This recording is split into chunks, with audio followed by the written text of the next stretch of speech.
الحمد لله وكفى وسلام على عباده الذين اصطفى أما بعد فأعوذ بالله من الشيطان الرجيم بسم الله الرحمن الرحيم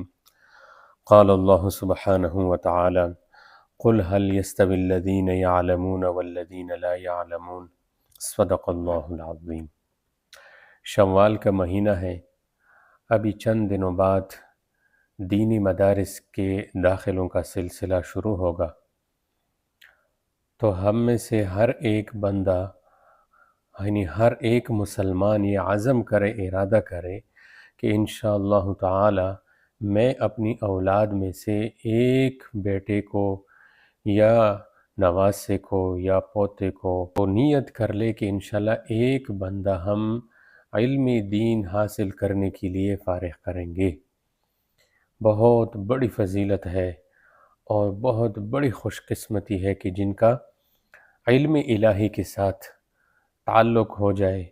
اور اس کے لیے اپنا مال اپنا جان خرچ کرنے والا بن جائے۔ اللہ تبارک و تعالی نے علم کی بڑی فضیلت ارشاد فرمائی ہے۔ میں نے آپ حضرات کے سامنے سورۃ زمر کی آیت نمبر 9 تلاوت فرمائی۔ اللہ تبارک و تعالی ارشاد فرماتے ہیں قل هل يستوي الذين يعلمون والذين لا يعلمون، کہ اے میرے پیارے نبی صلی اللہ علیہ وسلم آپ فرما دیجئے کیا جاننے والے اور نہ جاننے والے برابر ہو سکتے ہیں؟ یہاں پر جو ہے یہ سوال جو ہے انکاری ہے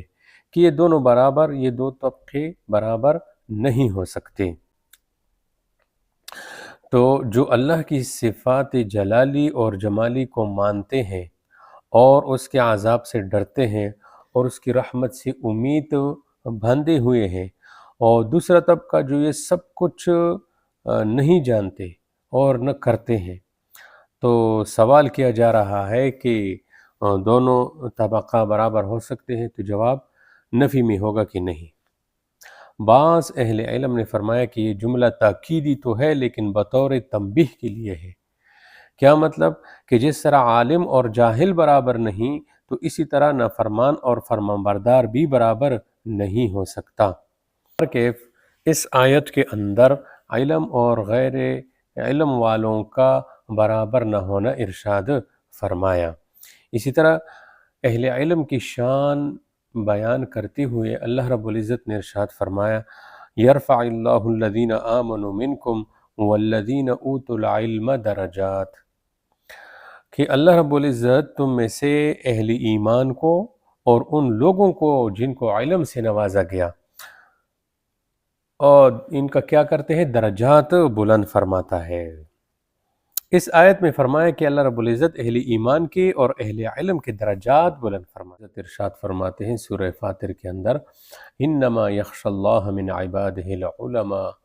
اللہ تعالیٰ سے اس کے بندوں میں صرف علماء ہی ڈرتے ہیں۔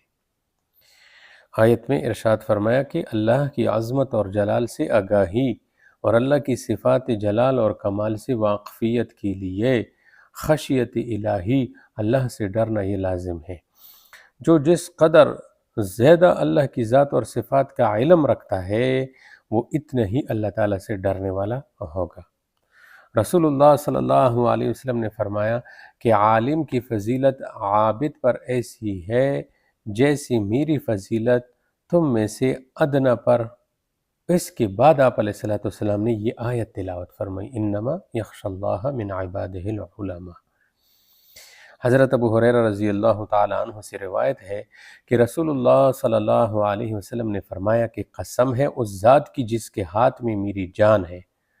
جو کچھ میں جانتا ہوں اگر تم جانتے تو تم روتے بہت اور ہنستے کم۔ تو اس سے معلوم ہوا کہ کامل خشیت یعنی اللہ رب العزت سے کامل ڈرنا یہ انبیاء علیہ السلام کو حاصل ہوتی ہے، اس کے بعد اولیاء کو، اس کے بعد علماء کا درجہ ہے۔ علم کی فضیلت میں آپ صلی اللہ علیہ وسلم نے ارشاد فرمایا، حضرت معاویہ رضی اللہ تعالیٰ عنہ بیان کرتے ہیں کہ رسول اللہ صلی اللہ علیہ وسلم نے فرمایا اللہ تعالیٰ جس شخص کے ساتھ بھلائی کا ارادہ فرماتا ہے تو اسے دین کی سمجھ عطا فرماتا ہے، اسی طرح ایک حدیث پاک میں آتا ہے، حضرت ابو ہریرہ رضی اللہ تعالی عنہ سے روایت ہے کہ رسول اللہ صلی اللہ علیہ وسلم نے ارشاد فرمایا، وَمَنْ سَلَكَ طَرِيقًا يَلْتَمِسُ فِيهِ عِلْمًا سَهَّلَ اللَّهُ لَهُ بِهِ طَرِيقًا إِلَى الْجَنَّةِ، کہ جو شخص علم کی تلاش میں کسی راستے پر چلے تو اللہ تعالیٰ اس وجہ سے اس شخص کے لیے جنت کا راستہ آسان فرما دیتا ہے۔ اس حدیث پاک میں طالب علم کی ایک خاص فضیلت کی طرف اشارہ فرمایا جا رہا ہے کہ جو شخص علم دین کے حصول کے لیے اپنے وطن، اپنے رشتہ دار اور اقارب سے جدا ہو کر عیش اور آرام کو چھوڑ کر نکلتا ہے تو اس کی ریاضت اور مشقت کی وجہ سے اللہ رب العزت اس کے لیے جنت کا راستہ آسان فرما دیتا ہے۔ یا یہ مطلب ہے کہ جب طالب علم نے مصیبتوں اور پریشانیوں کو برداشت کیا تو اللہ کو اس پر عمل کرنے کی اس بندے کو توفیق عطا فرماتے ہیں۔ اللہ تعالیٰ اس بندے کو اس علم پر پھر عمل کرنے کی توفیق عطا فرماتے ہیں، یہ بھی ایک مطلب بیان کیا گیا ہے۔ اور جب وہ اپنے علم پر عمل کرتے ہیں تو ظاہری بات ہے کہ جنت کا راستہ، جنت کا داخلہ آسان ہو جاتا ہے۔ پاک میں علم کی طلب کی فضیلت کے بارے میں ارشاد فرمایا، من خرج فی طلب العلم کان فی سبیل اللہ حتی یرجع۔ حضرت انس رضی اللہ تعالیٰ عنہ بیان کرتے ہیں کہ رسول اللہ صلی اللہ علیہ وسلم نے فرمایا، جو شخص طلب علم کے لیے نکلے تو وہ واپس لوٹنے تک اللہ کی راہ میں شمار ہوتا ہے۔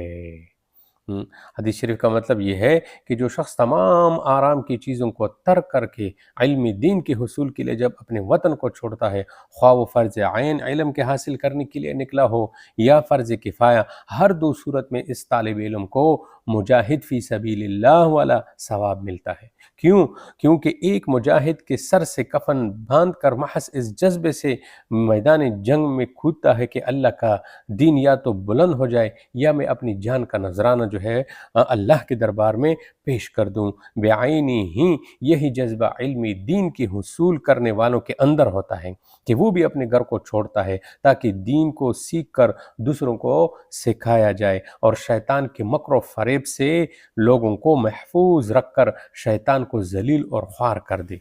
یہ اشارہ اس حدیث میں بھی ہے کہ جب وہ گھر لوٹ آتا ہے تو اور زیادہ فضیلت والا ہوتا ہے کہ جب وہ اپنے گھر سے نکلا تھا تو علوم نبوت سے بے بہرہ تھا، مگر جب اب وہ لوٹ کر جا رہا ہے تو علم نبوت کا حامل بھی ہے اور وارث انبیاء کا تاج سر پر رکھا ہوا ہے۔ اسی بنا پر خصوصیت کے ساتھ واپسی کو بیان کیا گیا ہے۔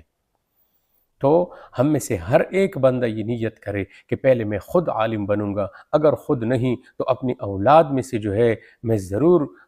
یہ سلسلہ جاری رکھوں گا، اور علم الہی سے محبت رکھنا، علم الہی حاصل کرنے والوں سے محبت رکھنا، ان پر اپنا مال اپنا جان خرچ کرنا، انشاءاللہ اولادوں میں اللہ پاک اہل علم پیدا کریں گے اور دین کا یہ سلسلہ چلتا رہے گا اور آپ کو اللہ جل جلالہ اس کا اجر و ثواب عطا فرمائے گا۔ اللہ پاک ہم سب کے لیے اس کو آسان فرمائے اور عمل کی توفیق بھی عطا فرمائے۔